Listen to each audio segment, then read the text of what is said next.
Hey, what's up everybody? Justin Myers back here with another video for y'all. In today's video, I want to show you all the pedal that I think every guitar player should own.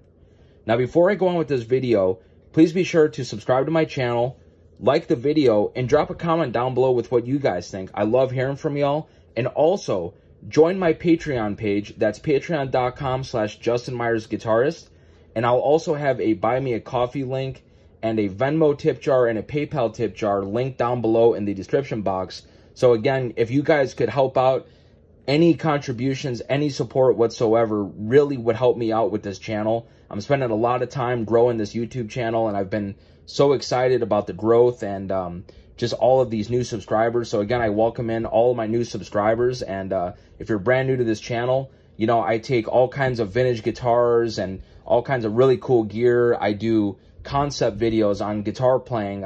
I've been a professional musician based out of Nashville, Tennessee for about a decade now at this point. And I have been there and I've done that. So the Patreon page, this YouTube page, everything that I'm doing here is all stuff that I have learned over this time as a professional musician. And I would love to help you all out on your journey as a guitar player and a professional musician. So be sure to subscribe to my channel and join my Patreon page. Thank you guys, and I love all the support and can't thank you all enough. So now on with this video.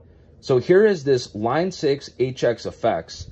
I just wanted to showcase this off because it's just an amazing tool, an amazing box that I think every guitar player could benefit in some way from owning.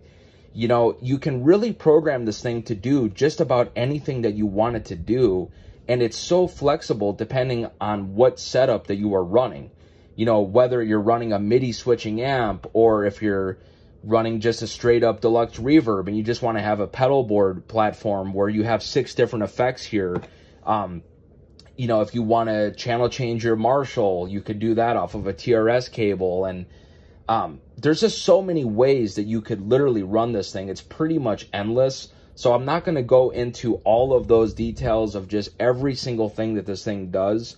But I just kind of wanted to highlight some ways that I like to use this pedal, and again, how I think that you guys could benefit from this pedal by owning it is, you know, I love to use this thing more of like a pedal board, where it's essentially like 6 effects here that you could use just like a pedal board by clicking each individual switch here, and you could have 6 different effects. And this is just for this bank, by the way.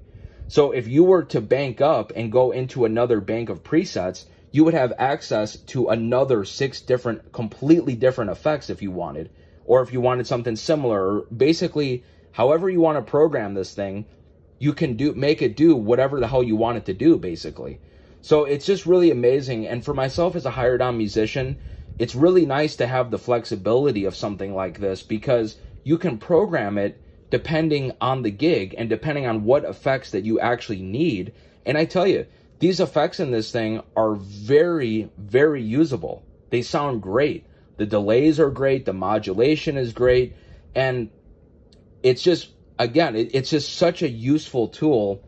And I'm just absolutely blown away by this thing, honestly. And, you know, I've been using one of these for quite a while now. And ever since I've owned one, I've just been so stoked and so happy with it. So I just wanted to share this with y'all, and we're going to take it up to my studio and plug it in here, and I'll show you some sounds and whatnot. But just to kind of go through here what some of the I.O. is here on the top here.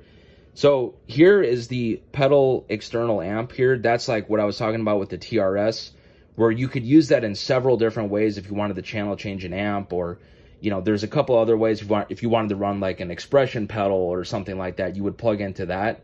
And then there's 2 effect loops, so you could run this 4-cable method, quote unquote, where say if you're running a Marshall and you want to plug into the front end and the effects loop of the amp, you can use this in a 4-cable method where you could route effects into the front end of the amplifier and also into the effect loop of the amplifier, which is super nice, especially on a Marshall, because if you want your delays to be real crystal clear and real clean, you would want to run those in the effects loop so that the drive from the Marshall is not distorting your delay. Now, that is a particular tone in its own right, but that's what's so cool with this pedal is you can program this thing however the hell you want. So if you wanted that delay to be in front of the amp, you could program it to do that.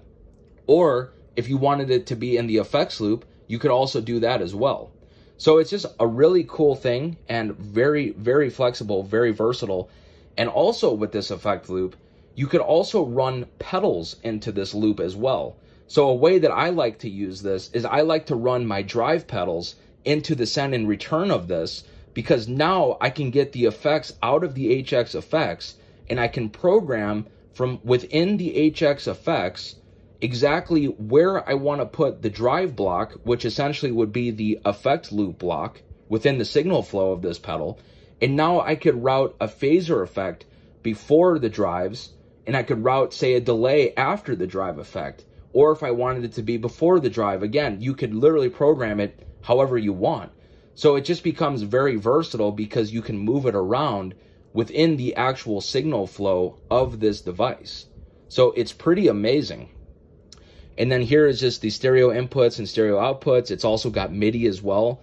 I like to use this sometimes too with a Diesel VH4, and that amp is a MIDI switching amp. So all I have to do is just run a MIDI cable out of this thing into the MIDI end of my Diesel, and I can channel change the amp and also get all of the effects off of this. So it also serves as a great MIDI controller as well. So, and just to show you here really quickly what I'm talking about with the signal flow here, this is essentially what it looks like here. And it's just incredibly simple to actually program this thing. So all you do is just click this big knob here, and you have access to all of these different pages here. And you can scroll through and whatever you want. I mean, distortion, you know, dynamics, you know, like a comp or a noise gate, EQs, modulation, and there's all of these different things that you can get out of this. I mean, look at all this. I mean, it's just crazy. Like the drives and stuff, I'm not too crazy about with these. I still like the analog drives a lot better than the digital stuff, but that's just my opinion. But the modulation and stuff is really great on these. Very, very, very usable. And, you know, delays. I mean, it even has the legacy effects as well. So they also have the effects from the M9 and from the previous version of this. So it's really cool. There's one in particular that I like on here for a delay. This analog with mod is absolutely amazing. So I find myself using that a lot. But anyways, so it's just kind of cool. Say if you want this distortion, it comes up here on the signal flow block. And then from here, you can move this block wherever you want. So that would be the output. This is the input on this side. So it's very easy, and it's just really easy to program all of this stuff. And again, you can change where the foot switch is to activate the effect. So you can literally program this thing, like I say, to do whatever you want. So it's really cool. And I just wanted to share this with y'all. So let's take this on up to the studio and I'll show you all some sounds and how I use this thing. All right, guys. So I've got my trusty old 64 SG Standard. Love this guitar. And I'm just going right into the HX effects. And I'm just running a couple of little effects. I've got an analog with mod, a plate reverb going, and a analog chorus as well. So I'll just kind of go through it and just kind of show you all some tones. And I just have it going right into my 66 Fender Princeton reverb amp. So drop a comment down below with what you guys think of this tone. I'm really digging it, and I'm excited to share this with y'all.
Okay, guys, so here's the settings and here's the effects that I just had on this random preset here. You know, I just kind of wanted to show you all just a few quick little effects, a quick little playthrough, but there's just so many ways that you could use this thing. Like I say, if you're using a deluxe reverb, you could use it like a pedal platform where it's just like you're using this as a pedal board for all of your effects and whatnot. And, or, you know, you could run it a 4-cable method with a Marshall. You could MIDI switch a Diesel VH4. I mean, there's just so many ways that you could use this thing. And it's just so handy to have as a professional guitar player, or even if you're just a hobbyist or whatever, you just want to be able to mess around with a bunch of different tones. This is a really great box, and I think for the money, you really cannot go wrong. You can really get this thing to do whatever. So I hope you all enjoyed this video. Like I say, I just kind of scratched the surface of what all this thing can really do, but I just can't recommend this pedal enough. So if you can, get your hands on one. And until the next time, thank you all so much for watching. Love you all.